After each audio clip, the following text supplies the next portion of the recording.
Ils sont tous ex-membres des forces armées togolaises.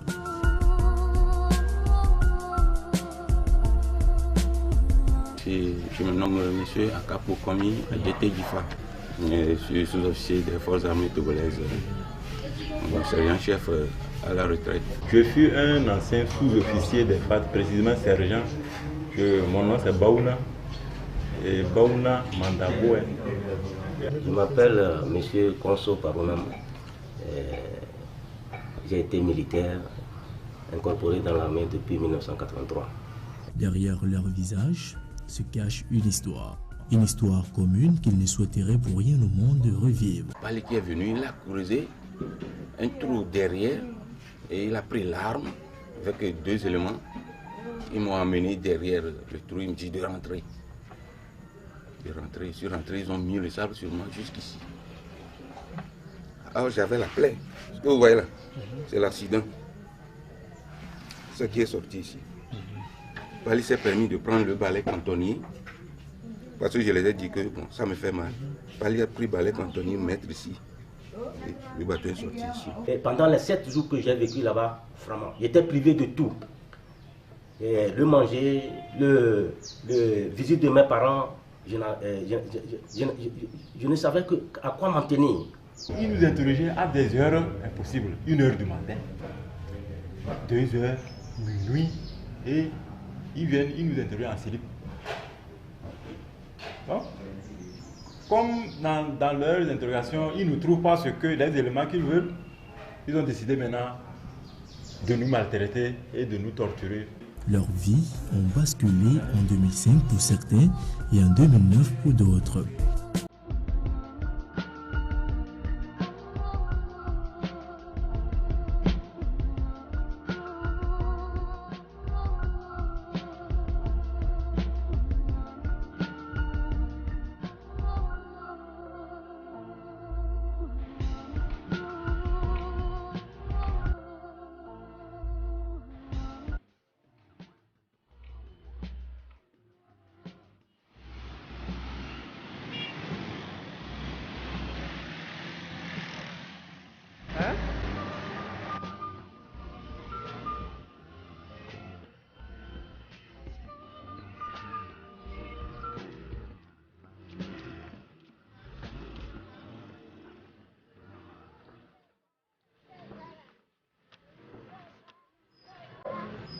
Le sergent-chef Adjete Kwame Akapo est enfin libre. Il peut aujourd'hui faire ce qu'il veut, chose qui lui était impossible pendant plusieurs années. Cet ancien officier des forces armées togolaises a passé 7 ans derrière les barreaux, interpellé dans l'affaire d'Asildera en 2005. On m'a arrêté le 9 juillet, le samedi 9 juillet 2005. J'étais à la maison vers 14h30 comme ça, et un collègue, un de mes éléments, c'est le caporal-chef Amétepe Yaoui, il m'a appelé de le joindre au niveau de l'Omégan. Je me suis rendu au lieu et je vois l'officier Pali, Abina et quelques éléments que moi j'ai formés dans leur peloton P2, CIA et ses consorts. Ils m'approchent, comme je les connaissais. Je me suis approché d'eux, je les ai salués. Ils me demandent, Pali en l'occurrence me demande, tu cherches qui? Je dis non, c'est un de mes éléments qui m'a donné rendez-vous ici. Et c'est qui? Il dit c'est le caporal-chef Amétepe. Là, il dit bon, menotez-le. Je dis j'ai fait quoi? Et du coup, bon, les éléments sont sautés sur moi. Ils ont arraché ma moto. Actuellement même la moto se trouve avec eux. Et ils m'ont menotté, amené à l'année. Avant c'était CTR. Une fois arrêté, il a subi des traitements inhumains et dégradants auxquels il accepte d'en parler. Ils m'ont emmené là-bas avec 2 menottes à la main. Vous allez voir des traces de 2 menottes. C'est comme ça. Donc ils m'ont emmené. J'étais resté de 14h45 jusqu'à 17h. Et Massine est arrivé. Il m'a présenté. Il dit ancien, j'ai fait quoi ici? Sinon, ce sont ces éléments qui m'ont amené. Si je veux savoir ce que j'ai fait. Que c'est vous qui voulez faire coup d'État, non? Le coup d'État, tu veux devenir chef d'état-major Il dit, moi, avec des injures comme ça, ils m'ont mis dans une piole là. Ils m'ont déshabillé, j'étais nu. Ils m'ont mis par terre. Et ils m'empêchaient même de me doucher. Ils m'ont vraiment... Après tout, c'est l'autre Pali. Pali qui est venu, il a creusé un trou derrière et il a pris l'arme avec 2 éléments. Ils m'ont emmené derrière le trou, il me dit de rentrer. Je suis rentré, ils ont mis le sable sur moi jusqu'ici. Alors j'avais la plaie. Ce que vous voyez là, c'est l'accident. Ce qui est sorti ici. Pali s'est permis de prendre le balai cantonnier. Parce que je les ai dit que bon, ça me fait mal. Pali a pris le balai cantonnier, mettre ici. Le bateau est sorti ici. Il y avait le sergent-chef Tagba à l'époque. Un de mes éléments aussi que j'ai formé à Témédia. Il était à côté et il a secoué la tête. Après tout, il est revenu à moi dire que chef, du courage. Je ne pouvais rien. Je me suis tué. Après, Pali, même quand l'autre était venu, Massina était venu pour nous écouter, ils m'ont mis les menottes serrées. La main a été enflée. Au moins, il faut me desserrer la menotte. Je n'ai rien fait. C'est après qu'ils ont mené quelques tenues, me présenter que si je connais tout ça, qu'est-ce qui s'est passé au juste? Moi, je les ai narré les faits. C'est comme ça que le caporal-chef AMTP m'a interpellé entre-temps. Il a un ami en Europe, au nom d'Achivera, Hermès. Il est chef d'entreprise, il va revenir, comme c'est avec ma moto là, je fais Zémidian. Il va essayer de le voir, il va me trouver un emploi. C'est sur ça même, on s'est échangé de numéro. Je ne connais rien à propos de ça. Donc ils ont dit de m'amener. Ils m'ont ramené, les menottes toujours à la main. Du 9 juillet là jusqu'au 25, j'étais toujours en menottes, sauf je vais aller faire mes besoins. Ou bien ils me permettent, si Pali veut ça, d'aller me rincer un peu le corps. Donc tout ça là même, c'est sur l'arme braquée. Après, c'était le 22, et Pali m'amène derrière le bâtiment avec 4 hommes en armes, un caméraman, et Abina était derrière lui. Ils disent, chef, tu vas nous répéter intégralement ce que nous venons de te dire. Quand on parle, tu répètes. D'abord, on va commencer, tu nous écoutes attentivement. Et ils ont commencé à dire que bon, que je n'ai qu'à dire que c'est l'UFC, les autorités de l'UFC qui nous ont monté de déstabiliser le régime. J'étais commencé comment? Il a commencé par faire des actions, il dit, je ne dirai pas ça. Donc le caméraman dit non, même s'il ne parle pas, on l'a en image, moi-même je saurais quoi faire. J'ai dit, moi j'ai fait la transmission. Je suis un artificier, sapeur. Ce que vous faites là, ça va retourner contre vous. Autre victime ou autre témoignage.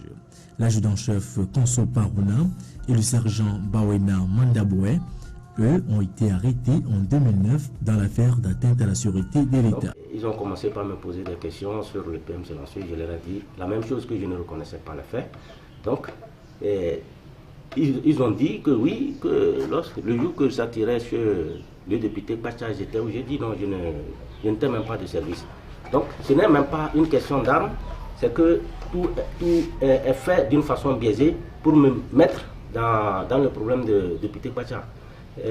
Or, c'est mon chef avec qui je sers qui m'a envoyé là-bas pour aller sécuriser la maison. J'étais de service à Lomé 2. Mon camp, c'est bon. Mon service, c'était Lomé 2 centre. Et on monte souvent à Lomé 2, on occupe certains postes de l'actuel chef d'État, fort de Nonyassimbe. Et que le jour qu'on m'a interpellé, j'étais de renfort. J'avais 9 éléments avec moi. Et bon, c'était pour renforcer. Comme il y avait eu cet événement, moi j'étais, le jour J, c'était le 12 avril, qu'un commando est parti chez l'honorable Pacha pour tirer et que ce dernier voulait faire un coup d'État. En ce moment, moi j'étais de repos, j'étais à la maison.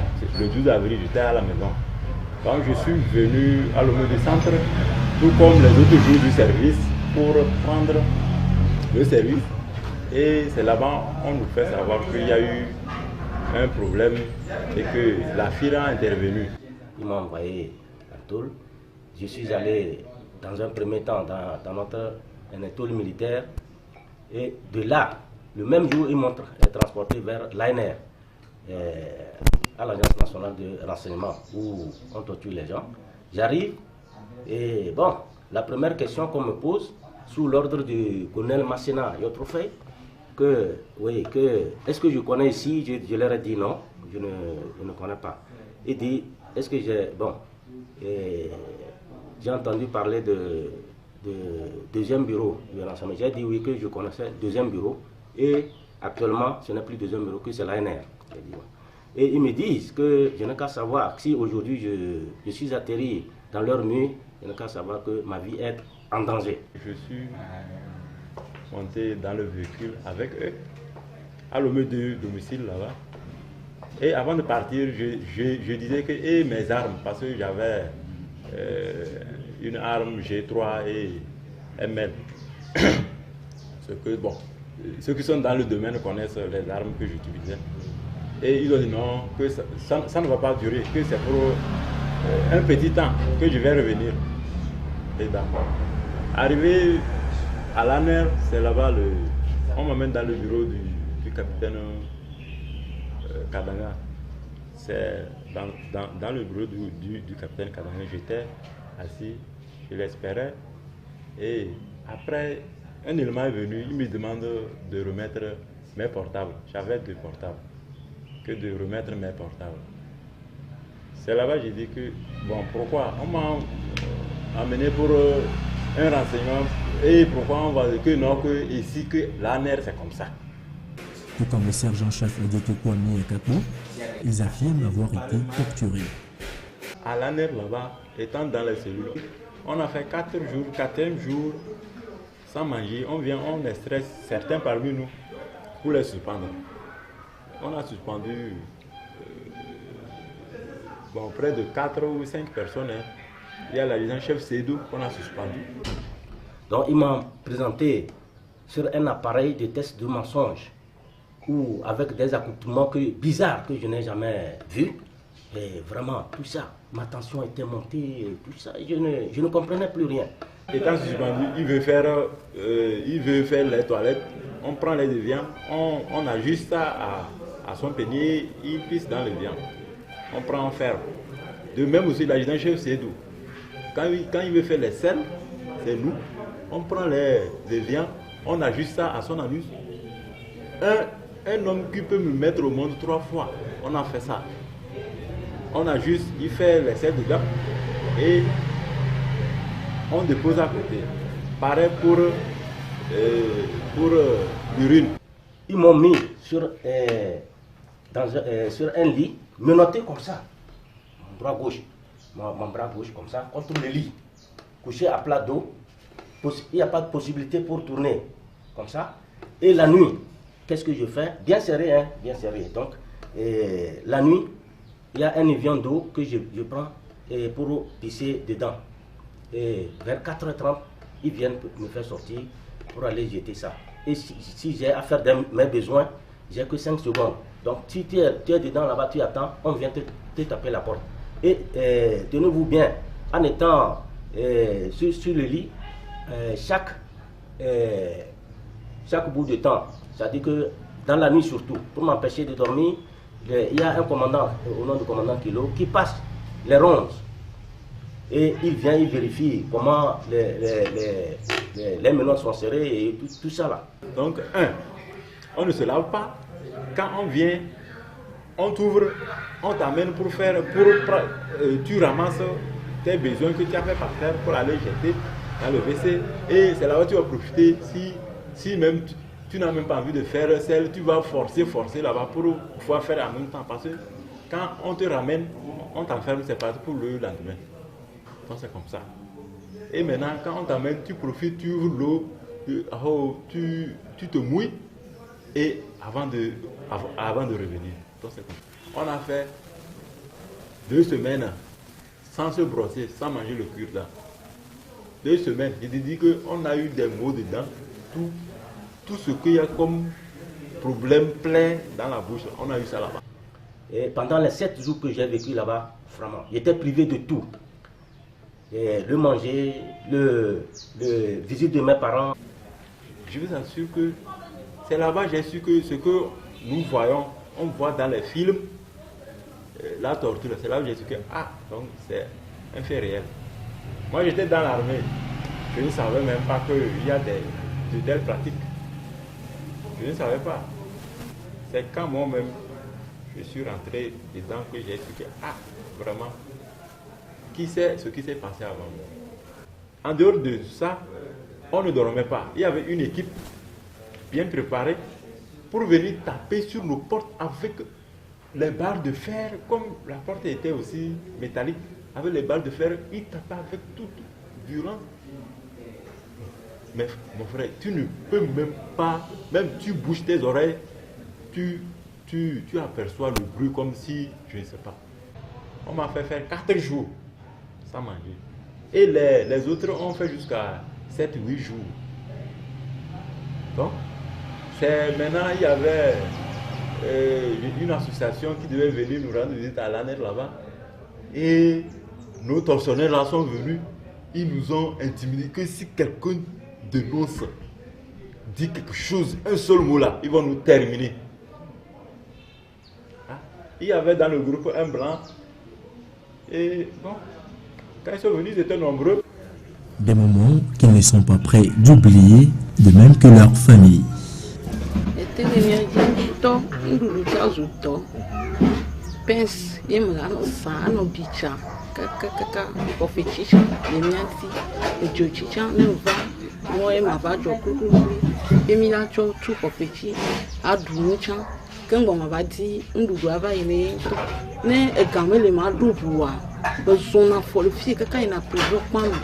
Even do ya na vevere na tam dine mbu na pon be no tam zona fo ni game la sinye ma do bua zona fo kaka yi na prison pa mo chona even do a chovene.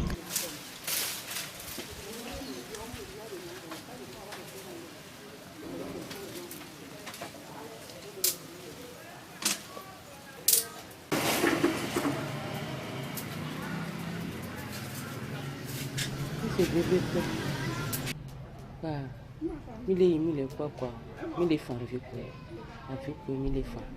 Kaka, il va tout. Il va les d'autres, même pas gaber, mille la pratique. Il faut kaka, qui me ma au champ, il va tout. Non, n'est m'dana. Il me prend des vieux. Car on l'a n'y a le soucoulme. On la va, et pour que me plaît, va y plaire, ma tati. Ma soeur Gana, on la va tout faire, tout fait. King Benham va quoi. Alors nous faut fournir quoi, n'enamga, de ma va du quoi, ma va plaire et pour ma panole. N'enga pas vider quoi, ma soeur Gana, on la va tout faire.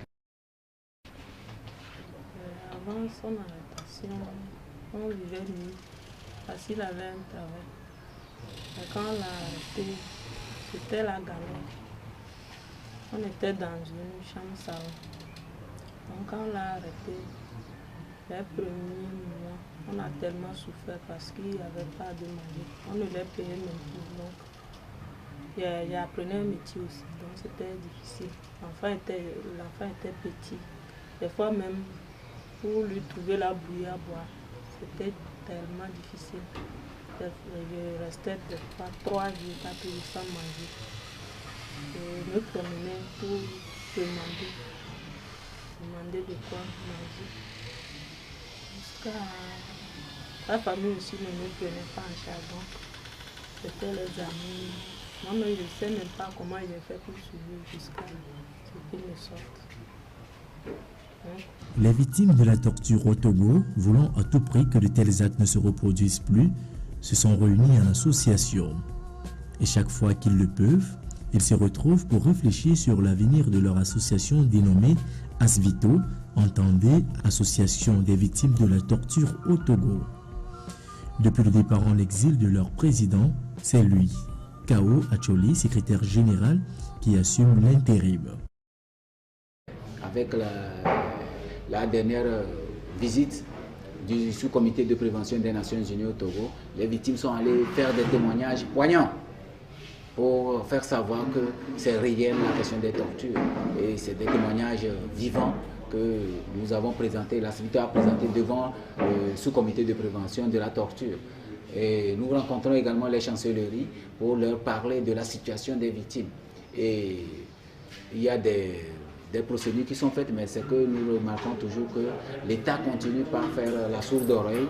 L'État ne veut pas du tout réagir par rapport à la misère des victimes.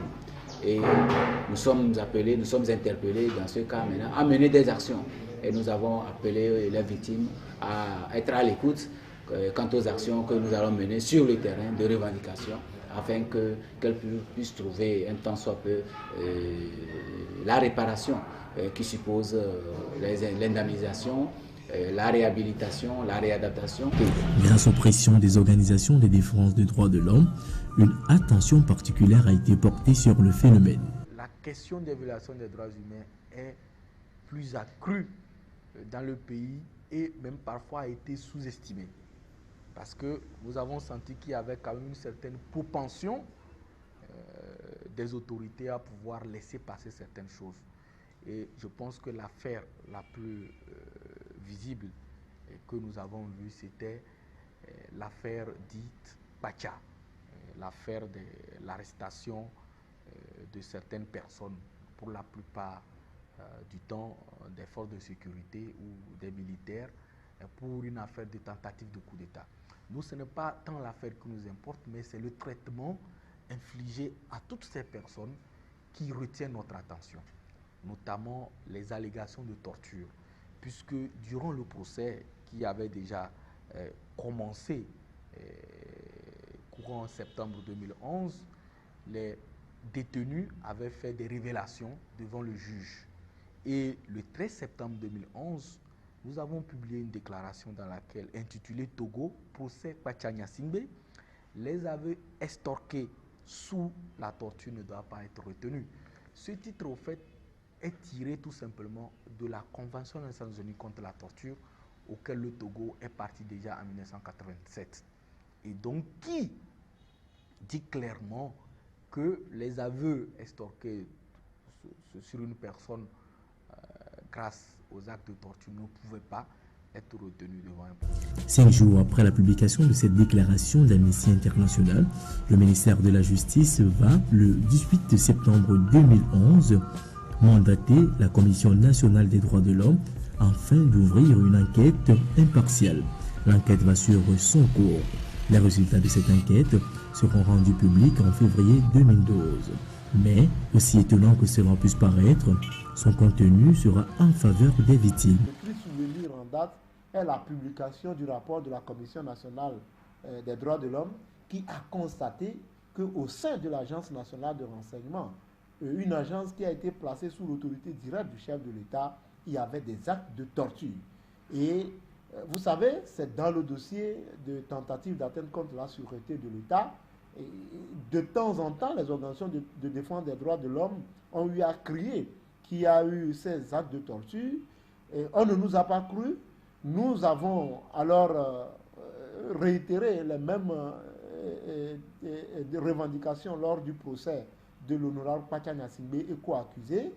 On a dit que nous n'avions pas de preuves, mais la Chambre judiciaire a ordonné une enquête.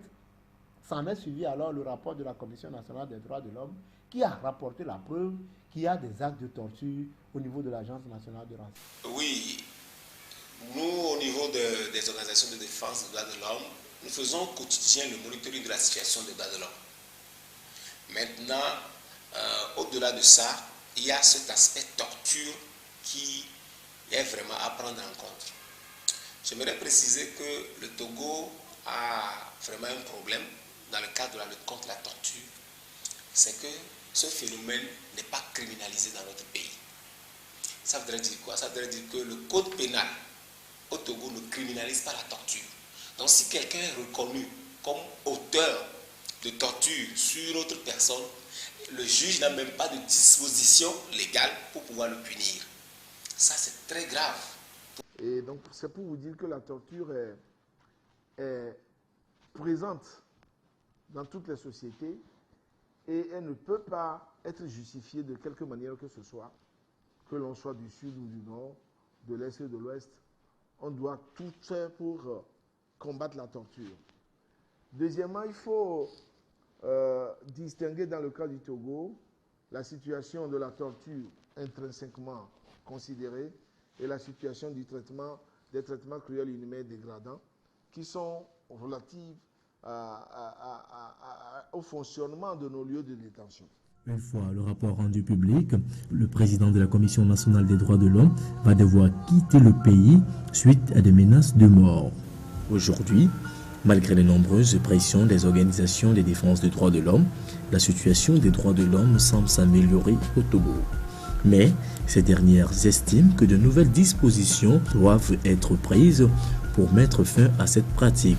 Nous l'avons dit à temps et à contre-temps, on considère dans nos pays que lorsque les gens sont en conflit avec la loi et qu'ils sont dans un lieu de détention, ils n'ont plus des droits.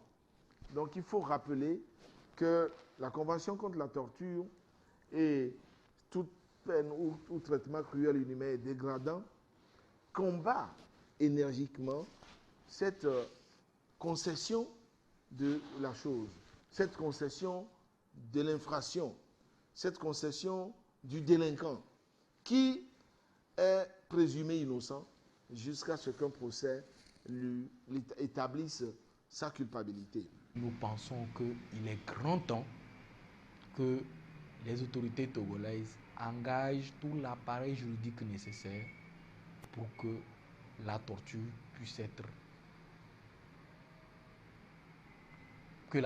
puisse disparaître définitivement sur le territoire togolais. C'est un combat de longue haleine, mais c'est un combat qui nécessite la mobilisation de tous les acteurs, notamment les citoyens eux-mêmes, puisque ce sont les citoyens qui sont souvent victimes de la torture. Et donc, il est important que ces personnes aussi connaissent ce que c'est que la torture. Même si une partie des victimes a été indemnisée, la grande majorité, elle, attend toujours. En attendant d'entrer en possession de leurs droits, ils continuent leur lutte pour qu'aucune personne ne soit plus jamais torturée au Togo.